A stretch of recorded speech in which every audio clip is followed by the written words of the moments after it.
Well, welcome everyone. I want to wish a warm welcome to everyone who's spending the next hour with me at the June Essential Vegan Desserts live event for Rouxbe. I'm Fran Costigan. I think you probably know that. It's on my shirt and it's on the event, but I wanted to introduce myself. I'm hoping we have some guests here. Welcome. And to any former students and graduates, current students, hello. Before we get started, I really like this topic. This is a dessert group that I really like very much, and it's really flexible and delicious. It can be on the kind of more wicked side or not so wicked side. There's just a lot of fun. Just think, mix and match. But I would like to do a little bit of housekeeping, as I usually do for students who are in the course or who have left the course that might need a little bit of review. Any time there is a question of a task-specific nature, the best place to ask that is in the question and answer area, which is in the dashboard, on the dashboard. And it's in the lower right-hand corner. So you can go ahead and look there and see if anyone has asked a question already that may answer your question, and go ahead and answer that question. The reason we want to do that in that area instead of in the private Facebook group for Essential Vegan Desserts is so that everyone in the course can have a look and see what's going on. I answer those questions. When there's something I can't answer, I go to one of the geniuses on the team. We have many excellent instructors here. For questions of a technical nature, you will write to support@rouxbe.com and someone from the team will get back to you and fix you up right away. And you can always reach me at fran@rouxbe.com. I want to encourage anyone who is currently in the course and has left the course, please enroll and stay in the private Facebook group. Our wonderful producer, Patrick, will put the link up for you. That's a great place just to say hello to one another. We find that people say, oh, I live where you live and let's get together, or I'm looking for a new stand mixer. Can you make some recommendations? And post pictures and photos and so on, celebrate all kinds of birthdays and interesting things. So do stay active in the Facebook group. It's really great. That is only for our Essential Vegan Desserts students. I do want to say that we love social media. And so when you post some photo or do any kind of post having to do with the course, something that you've made, use the hashtag, please, Essential Vegan Desserts. It makes it easier for us to find each other. We have a second hashtag that we love, which is called Eat Your Homework. And I do plenty of that because I'm still doing homework. I'm still making things. And when I do your grading, I am always so incredibly inspired. And I'm not really just saying that. I get so inspired. Sometimes I go, oh my gosh, look at that. And invariably, I want to go into the kitchen and make something that I've just graded. So congratulations to all of you on that. Before we get started with the topic, I just want to mention if there is anyone here who is considering taking the next session of Essential Vegan Desserts, the course starts on June the 16th, which is right around the corner. Today, June 9th, is the last day that the course is discounted 20%. So if you're interested, have a look at the syllabus. You can ask any questions that you want, and you can, if you do enroll, you'll get a 20% discount, which is terrific. And since things have been the way they are for the last few months, you don't have to wait until June 16th to start. You can start as soon as you enroll. And in fact, there is a payment plan. So there you have it. I can see on the right side of my screen anyway, is the question queue. I always have a problem with that word. So if you have a question for me, just type it into the queue and I will get to as many questions as possible. It's entirely possible that I will ask you for a follow-up because sometimes I need a little bit more information before I can answer your question. So let's get started and let's discuss new old-fashioned desserts. Now, what I'm specifically talking about when I say old-fashioned desserts is a genre of dessert, a category of desserts that are typically early American desserts. They often have funny names, and I love looking up the derivation of the names.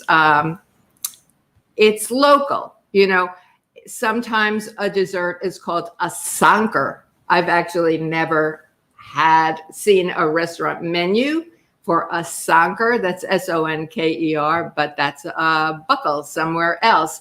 A slump and a grunt are the same dessert.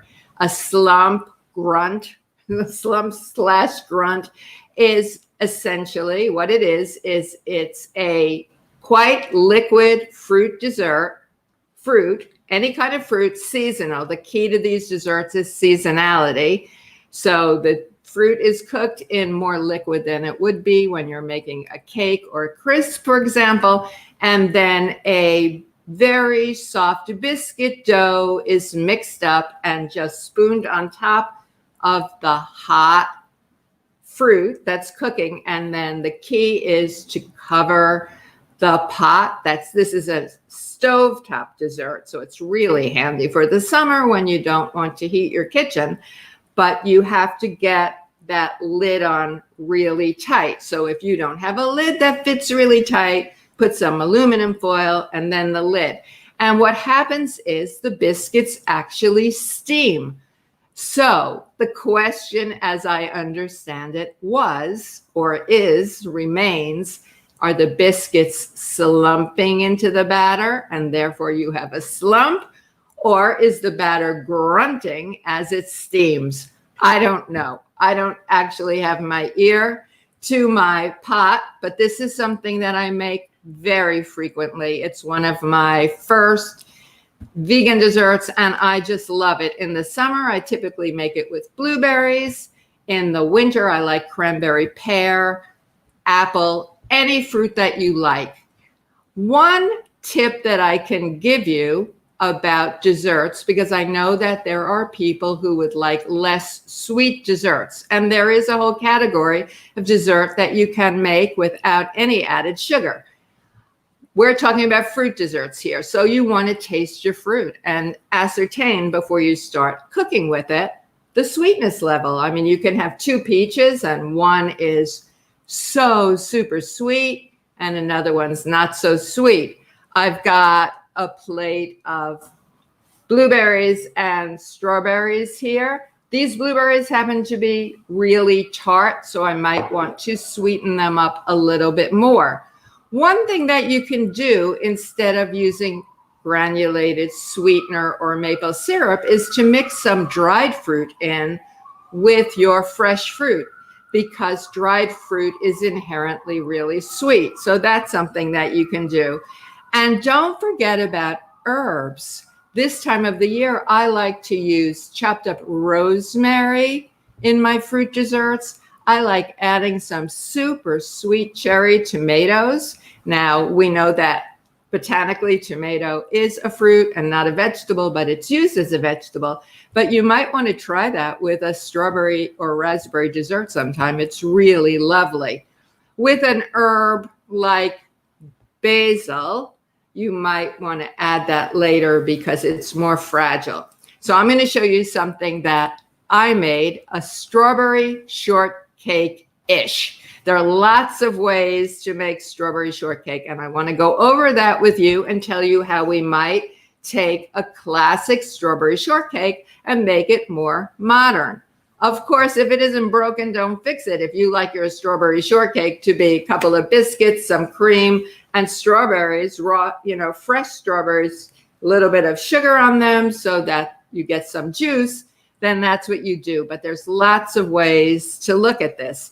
So we do a Rouxbe dessert that is a drop biscuit, and it's really simple. There's a no fat added drop biscuit. So it's whole wheat pastry flour, AP flour, some nut flour, and full fat coconut milk, baking powder, and salt. I'm pretty sure that's it. Oh, and some grated lemon orange zest, but you could use lemon zest as well for flavoring. And they're baked, and they're not as fat as a biscuit where you cut the fat in, but it's quite delicious.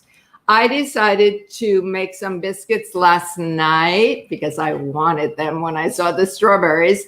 And I changed the proportions a little bit, and I got more of, you might say, kind of a whoopie pot. Well, a cookie. What I really got was a cookie.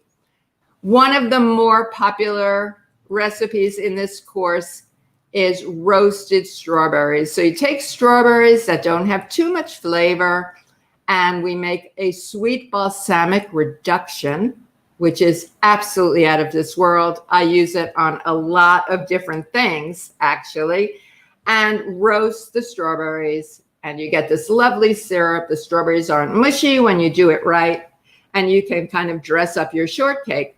I didn't do that. I was curious just before this event, so I took some of the balsamic reduction. I think you might be able to see it here, and just cut up some strawberries, let them macerate in the reduction for a little while, and then I spread lots of the vanilla pastry cream, which is a cashew-based cream, on these biscuits. And that's my strawberry shortcake. I think strawberry shortcake can also be made with cookies because if you like crunch, I happen to like crunch in my desserts. So I think you want to think about all different textures, but you can take nice thick cookies to make your shortcake. You can use cornbread. I've done that many times. Cornbread makes a delicious shortcake, as does leftover cake. So, and then of course your typical biscuits. So there you have it. Strawberry shortcake doesn't have to be made with strawberries. You can make it with blackberries, boysenberries, a mix of berries, anything you want. But I love the idea of component desserts. So you have a little of this, a little of that. And I also like to deconstruct desserts. I've done shortcakes, for example, or buckles in a clear glass, kind of like a parfait glass, but the layers are pretty evident, not quite as clean as a trifle, but it's such a different look. And that's a wonderful, wonderful thing to do. So you can try that. Now, crisp, crumble, slump, grunt, Betty. Let's talk about Betty's. A Betty is a cooked fruit dessert typically with breadcrumbs on it. And that was very thrifty. A lot of these desserts came because the colonists were using up fruit. Maybe they had a really big harvest, or some of their fruit was getting, kind of past expiration date. Their bread was getting stale. And so you have a Betty. I like Betty's made with leftover cookie or cake crumbs, and I always have some of that in my freezer. So boom, I have a Betty. If you like making pie dough, but you don't really want to fit your pie dough into a pie pan and you don't have time to bake a whole pie, you can make it just went out of my head. So somebody here is going to know what I'm talking about. You take a fruit dessert, you put your pie dough on top of it, you kind of cut it, and it gets like tiles. And I'm going to be really honest with you, I'm a little bit embarrassed, but I just can't remember the name of that dessert right now. Somebody here will, so please tell me what that is. I want to answer a couple of questions before I continue talking, because if you know me, you know I can really talk. I just love this course. I love these live events, and I love dessert. So there you have it. Christina wants to know how I feel about vegan butter and baking and cooking. The ingredients list always scares me a little. Well, Christina, because I came to vegan desserts such a long time ago, before we had nice vegan butters, my recipes were really developed all with oils. I was using at the time, now we're going beyond 25 years ago, the only what you would call vegan butter was hydrogenated margarine. And that's what I was given at my first job as when I was working as a pastry chef in New York City. And I had never really seen it. I had never used margarine. You know, I went through traditional culinary school. We didn't use margarine. And this stuff smelled, it just smelled terrible. So I didn't want to use it when I was developing my own vegan dessert recipes. So at the time, again, there wasn't the choice that we have today.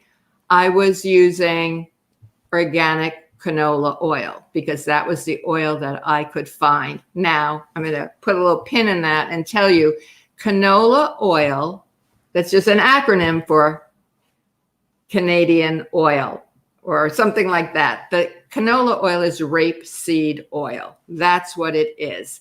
And it's touted as a very healthful oil.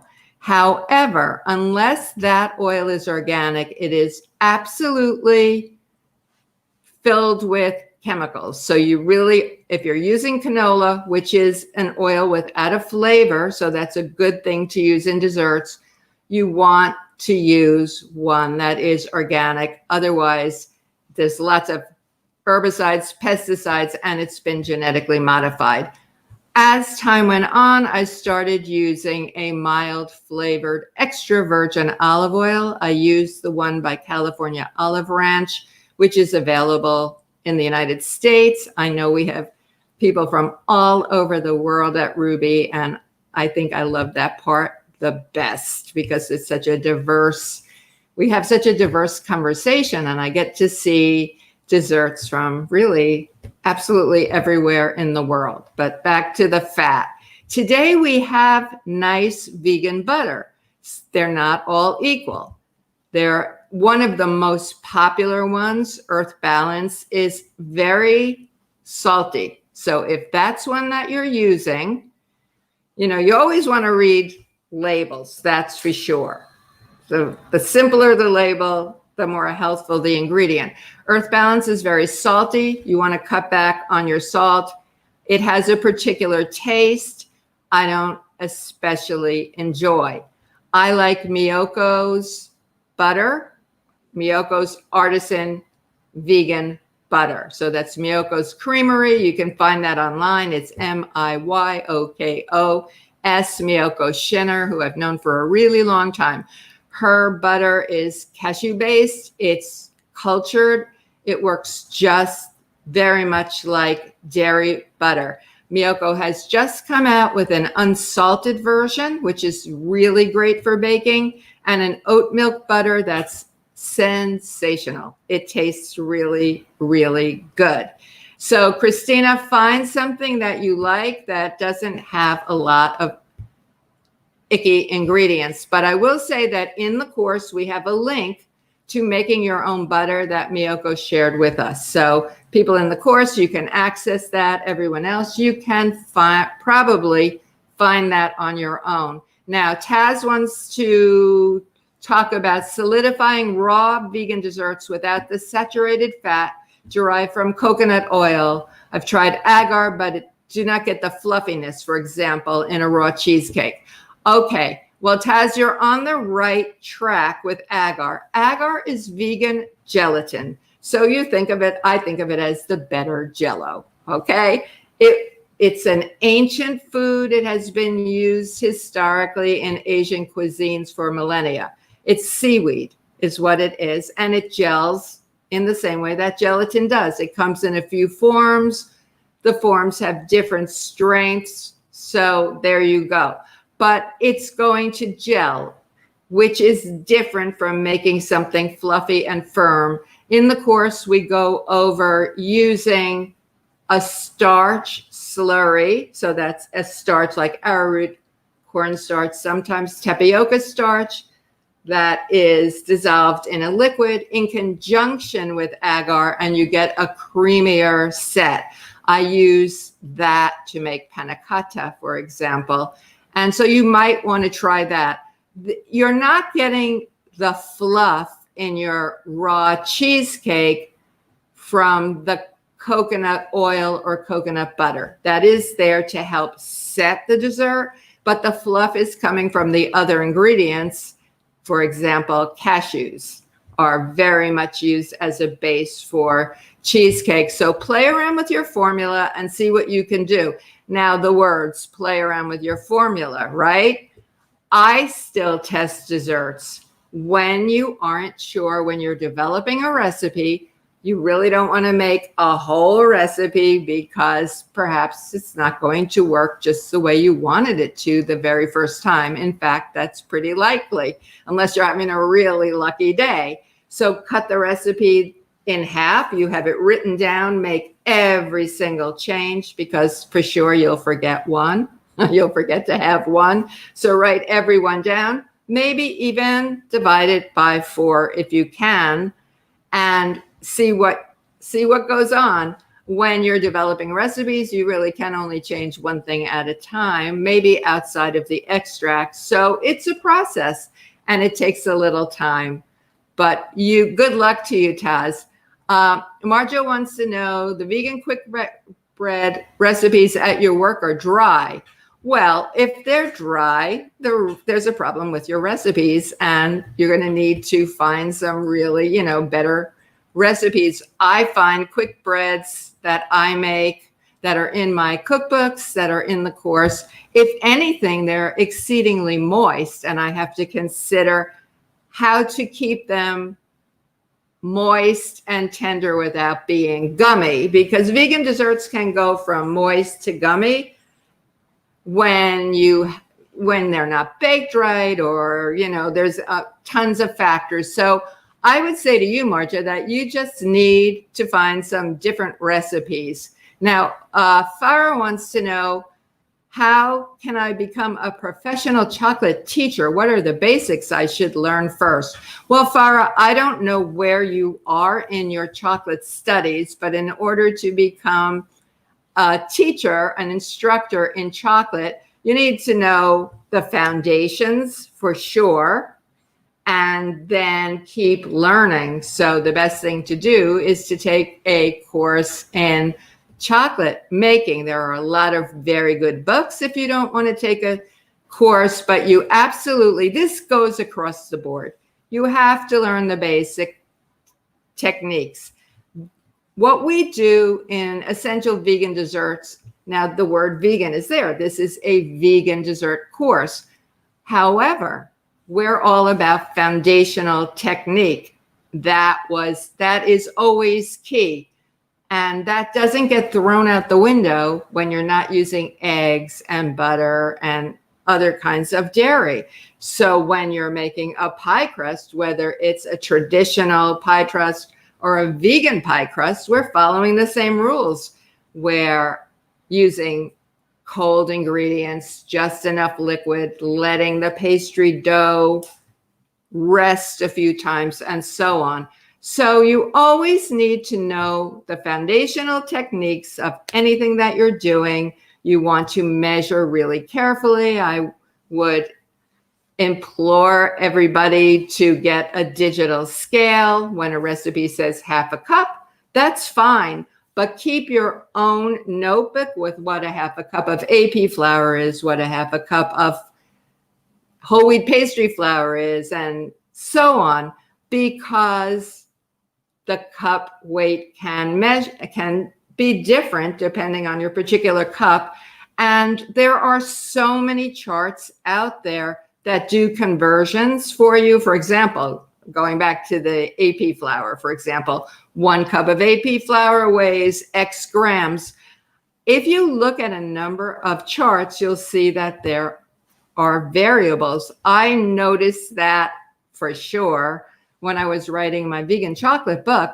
I had 3 interns with me. We had 3 scales, and we were all weighing, and we were comparing with different charts. And we decided that the best thing to do was to keep a notebook for yourself so that you know what things weigh.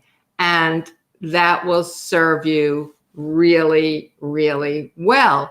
Before you weigh something, a dry ingredient, you want to fluff it up with a whisk because you're going to get different weight measurements. Dry ingredients settle when they're in the bag. So you want to fluff them up and then weigh. So I hope that helped you. And good luck, Farah. I love chocolate. You might know that. So Rosalind wants to know, has a non-vegan question.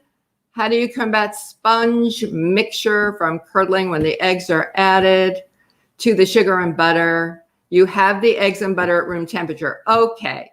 So when you're using eggs, and again, this is a vegan course, but you want the butter and the eggs at the same temperature, at room temperature, at about 70 Fahrenheit. If when despite that, you have a curdled batter, sometimes it doesn't matter.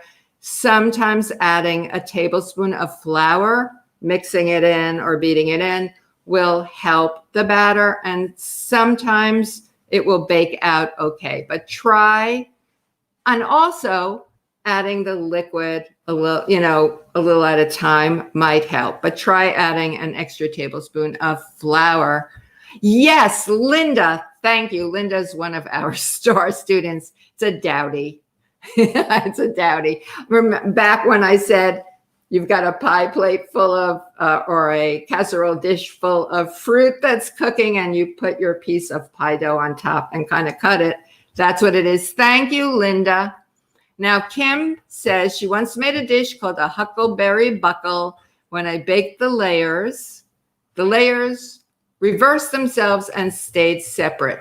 Juicy berries on the bottom and light sponge cakes on the top. Well, that can happen sometime.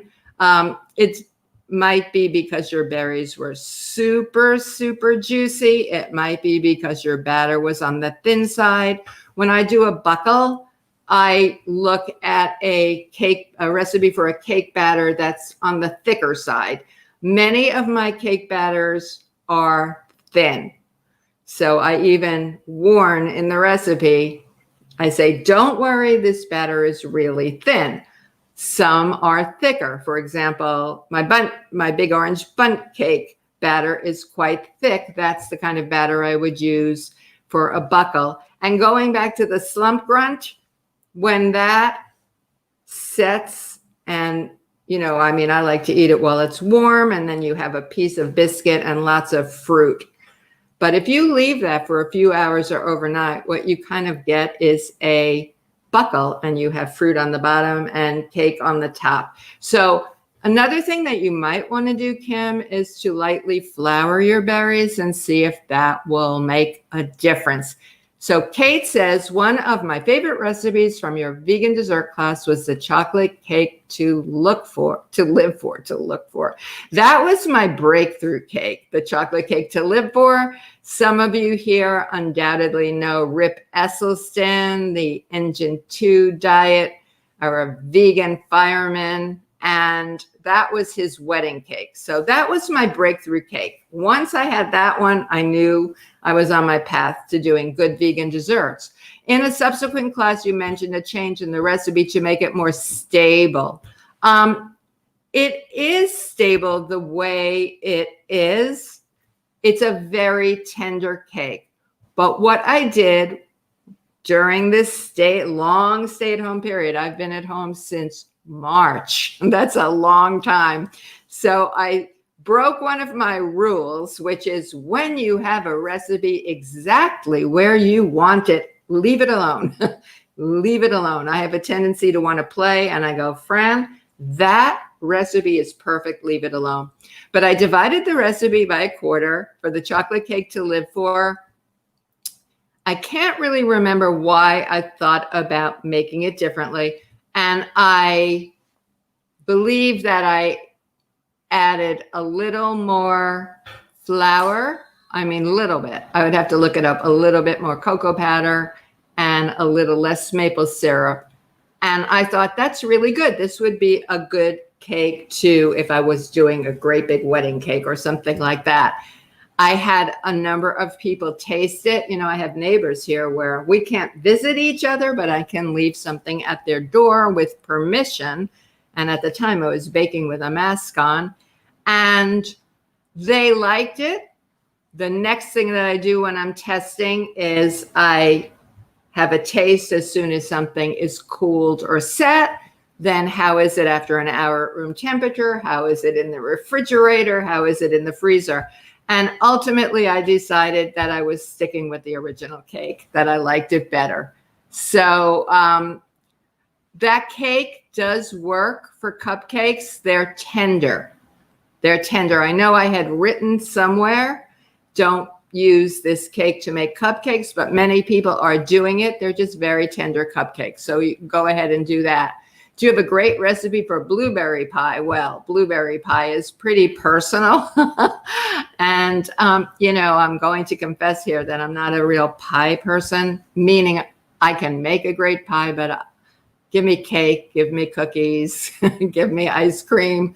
That's what I go for, muffins and so on.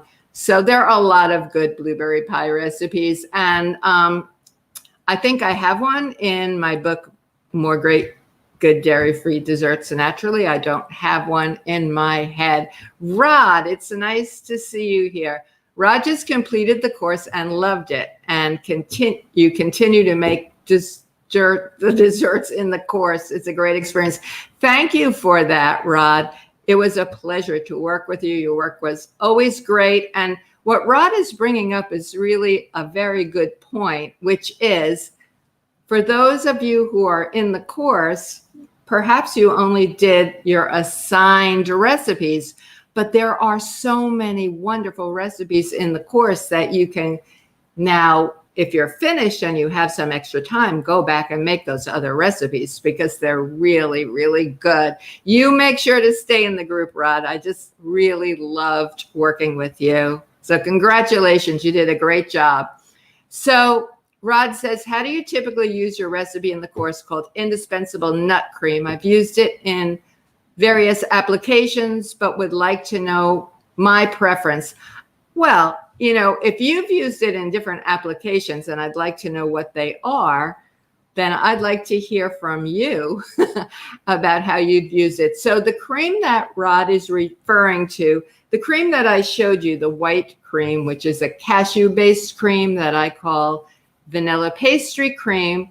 It's made with soaked and drained cashews, some coconut milk, granulated sugar, and if you want to make it really firm enough to be a tart filling, we add some agar powder and guar gum.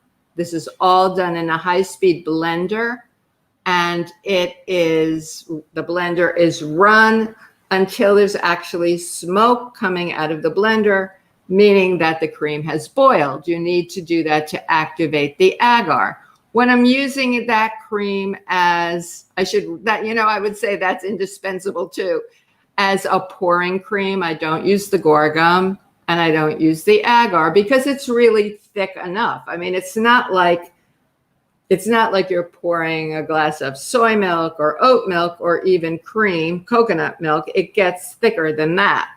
And then you add vanilla. I've started using double strength vanilla because you get more vanilla flavor and vanilla beans. Of course, the flecks of vanilla and vanilla beans make this cream absolutely gorgeous. But vanilla beans are exceedingly expensive right now, so I'm not using them. I'm using them judiciously, let's say. The indispensable nut cream is an old recipe of mine, and it is made by mixing. You grind some nuts in your food processor. Now, when you're grinding nuts in a food processor and you're looking to make nut flour, for example, you want to be careful that you don't turn into nut butter. Here you can go because you want a very, very smooth cream. And then you add an amount of rice syrup. I think rice syrup tastes like caramel, so I loved it. And you get a beautiful, this is done really You can do it with a number of nuts, but the nicest cream is also done with cashews. However, here the cashews are not soaked. You start with raw, unsalted cashews. That's really important. And you run it, you get almost to cashew butter, and then start adding the rice syrup. And then you get this really beautiful, beautiful cream. A lot of people like this cream because there is no refined sugar. Now, rice syrup is a liquid sweetener. It's really thick, and the easiest way to work with it and measure it is by heating it. I keep it in the jar. I put it in some warm water until it's pourable. What I will say about that cream is that when you're doubling it, lots of times I double a recipe for a cream or a pudding or something like that. Certainly for ganache, put it in my freezer so that it's available to me and I don't have to make everything all at once. But you need a decent food processor. When I was making this cream at work, when I was working as a pastry chef, I don't know, maybe I scaled it up maybe ×5 and I burned out the food processor. So be careful about that. Rod, I've had people tell me that they've actually baked it like a layer of marzipan. I don't know if you've done that, but it's really interesting. It's a lovely alternative cream. It's very mild tasting. A little goes a long way. You can keep it in the freezer. It doesn't freeze solid. So you can scoop some out as you need it. Okay, Talitha wants to know, could whole wheat pastry flour be replaced in the course recipes? It's not available where you live. Well, I bet it's not, because it's not available where I live either. I had gotten a big supply from my friend and neighbor, Dory Passon, who happens to be, well, she's a longtime friend, and she moved down the street from me, which is delightful. I love having her nearby. She's a plant-based professional Rouxbe graduate, and she is a big sourdough baker. She's actually got an advanced degree from the San Francisco Bakers Guild. So early on when flour disappeared, Dory did some research and was able to get 50-pound bags that she kindly divided up. So I got 10 pounds. I'm almost at the end of my whole wheat pastry flour though. And I've been looking online and looking in the markets. What you can do, Talitha, is to replace the whole wheat pastry flour with all-purpose flour, 100%, if that's available to you. You can also, if you can find spelt, I have seen some spelt flour in the markets. You can mix light spelt and whole spelt together to do a kind of a whole wheat pastry flour mix. So you can try that. Spelt, for those of you who might be confused, is wheat. It's just a more ancient wheat. And I have had desserts presented to me as wheat-free because they were made with spelt. And I found that pretty annoying. But for someone who is celiac or gluten sensitive, that's actually really dangerous. So you can try spelt or just use all-purpose flour. So good luck with that. And if anybody has found an online source for whole wheat pastry flour, we would love to know. What you don't want to do is replace whole wheat pastry flour with whole wheat flour, because that's good for bread. It's good for pizza. It's not good for cakes. That's for sure. Andrea is loving this course. Thank you, Fran. Well, thank you, Andrea. I'm really happy to hear that. I really am. And I'm looking forward to continuing to work with you. Kevin says, any tips for baking at high altitudes? We get this question a lot, and I am not an expert in high altitude baking. I know I answered this question in May. I had to think what month this is in May. And I had asked a friend of mine who makes cakes from the chocolate book that you just ordered. And she lives really high in Wyoming, really high. But there's high and there's high. So it depends. I know that she said she added a little bit of flour to the recipe. The first time she made the chocolate cake to live for, it exploded all over her her oven. I really felt sorry about that. But anyone who bakes at high altitude knows that you might have to tweak the recipes. And I know I said last month that very good resources for high altitude baking are colleges and universities that are in areas of high altitude. There's really a lot of detail because I went and I looked. So Kevin, why don't you look that up? And if you have trouble finding your answer, write to me at fran@rouxbe.com and I'll see if I can give you a more complete answer. Linda wants to know, do you have a recipe for vanilla pudding made without coconut products or cornstarch? Well, Linda, you can replace cornstarch with tapioca starch. I don't recommend using arrowroot in puddings. It gets, the word I use is slimy, but that's not the that's not the technical pastry term. It gets viscous. It doesn't work as well. So you don't have to use coconut products to make vanilla pudding. You can use a nice thick cream or, that just shouldn't be a problem. But you are going to need a slurry. Try using agar as well. But remember, and I know you know this because you've been in the course, that agar gels and starches cream. So it's a combination thing.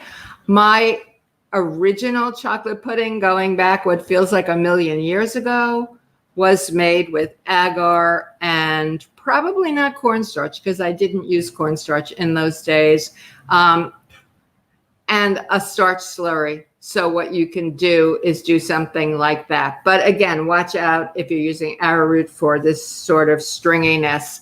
Terry, you found whole wheat pastry flour at nuts.com. I'm there. I thank you for sharing that with us.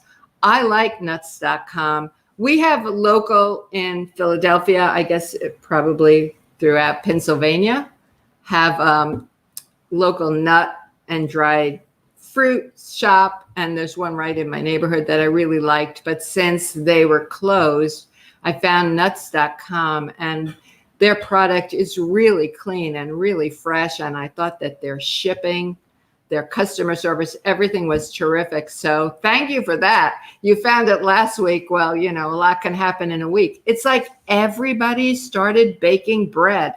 Now, I hadn't baked bread probably in 20 years. I used to make bread, but I stopped. I live alone. The last thing I need is a whole loaf of bread here. But I started, after Dory gave me all the flour, I started making the New York Times no-knead bread. And it's really easy and it's so good. It's so good. And it makes a really big loaf. So I had to start cutting it up and really hiding it in my freezer. So I think a lot of people are baking. I'm wondering if people are going to continue to be making bread in the same way that they're making it now after we start going back to our lives, start going back outside more and so on. I'd like to know what you might think about that, or let me know if you're making bread too.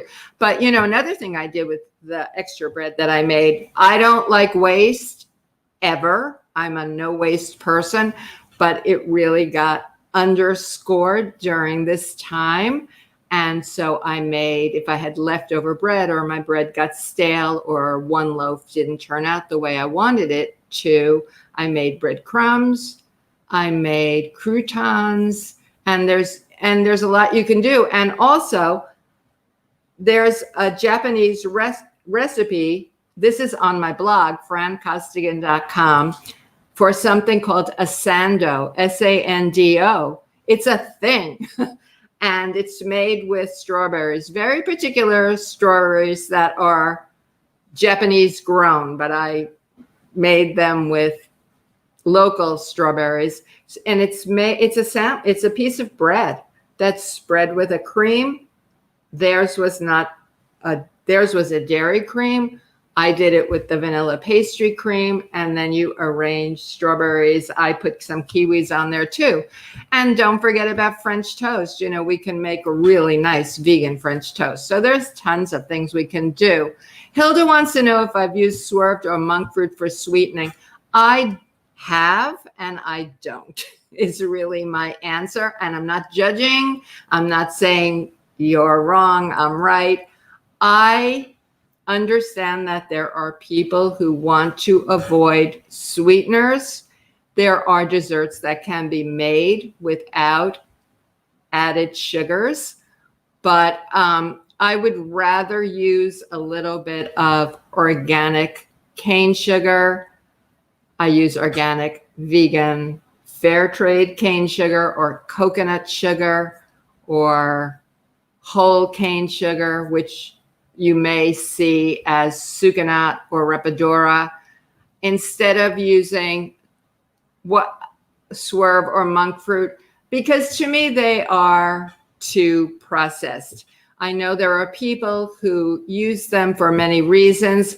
I was on a team that was many years ago working on getting monk fruit to a place where it could be used as a sweetener. Monk fruit is, the actual name of monk fruit is lohan, and it means magic fruit or something like that, because when it's in your mouth, it makes everything taste sweet. If you've ever had quinoa that hasn't been properly washed and it has a soapy taste, because quinoa has a natural coating called saponin to keep the birds from eating the quinoa on the plant. Well, the same thing with the lohan. So nature gave lohan a really terrible taste that has to be worked out, let's say. It has to be processed out. And I'm sure things have come a long way. I have some extra aquafaba hanging around. I always do, if you know me.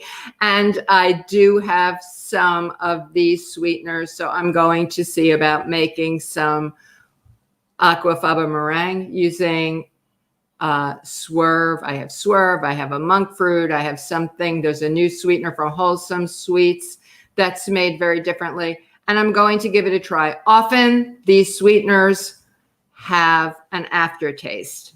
Many of them are not the monk fruit, but the sugar alcohols that they don't digest fully, and so you can get a stomach ache. So I'm just curious about that, and I will give it a try. Hilda, do you use it, and how do you use it? I see these sweeteners proliferating in the stores in all different forms, powdered forms, and so on. So there are a lot of people using them. Hilda says, I just made a batch of rolls with spelt and herbs and potato water. That's really cool. And you're going to continue doing that for a long time. Well, good. That sounds really great. Really great. Now let's see what Elisa says. I've been concerned about signing up for the course since I live alone and have no one to share items with. How much dessert should I expect to eat a week? Can I cut the recipes way back? That's a terrific question. Elisa, I live alone. And there are many people in this course. I've been asked this question many times. It's a very valid question. Recipes can be made smaller and recipes can be shared, even in families. This is a 3-month course. Now, there are extensions. Some people need extra time, and we're happy to do that. And some people just zip through it, and they have really big families. So it's like, my family said, can you make that again? I want some more. But you can make a smaller cake, for example. There are very few recipes that have to be made large. There's just one that is a large format dessert, and that is a trifle. But you can make it, you can share it, you can put it in your freezer for another time. I wouldn't let that keep you from this course. We'd love to have you here. I make good use of my freezer. When I see my family on a regular basis, they get a lot of desserts, and certainly my friends do as well. These are different times. But, a corollary to your question is, how much dessert am I going to be eating? Can I be healthy and take a course like this too? These 3 months are perhaps, it's okay to say, a little bit unbalanced. It's like working as a pastry chef. I was tasting and tasting and tasting. You really need to taste as you go. And when you're in good balance, when you are eating a healthful diet, I find that I'm sensitive to sweets. And here I am teaching a sweets course and loving it. And I do have a bit of something sweet every single day, but it's balanced out because my basic diet is so healthful. I follow pretty much a whole food, plant-based, no oil diet, and I feel fine.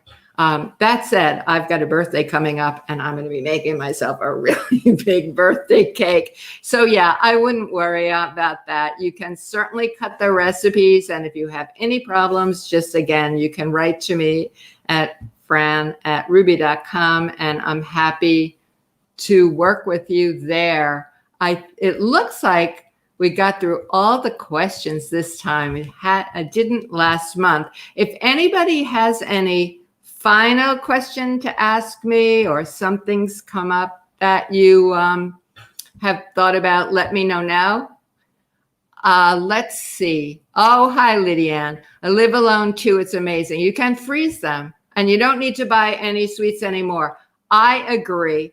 I have people write all the time that say, well, I never occurred to me that I could make this and not buy it, and it's so much better, and it's less expensive, and I can control I can control the ingredients in what I'm making. So yeah.